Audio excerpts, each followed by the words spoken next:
Hello, यो चाहिँ आलु हो र यो आलु चाहिँ म छिल्न गइरहेको छु यसरी। यो आलु चाहिँ भन्नुपर्दा चाहिँ गाउँघरतिरबाट ल्याइदिनु भएको आलु हो र यो आलु तासेर पनि यत्तिको भइसक्यो र यसलाई काटकुट गरेर यत्तिको बनाइसक्यौँ र यसमा धुलो खुर्सानी अनि साल्ट हाल्न गइरहेको छु र यसरी खाँदा एकदमै मिठो र टेस्टी हुन्छ। हजुरहरू पनि यसरी नै खाएर ट्राई गर्नुहोला।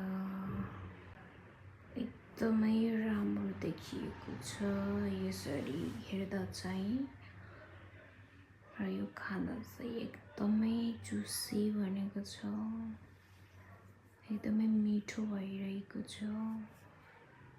हजुरहरू पनि यसै गरी खानुहोला।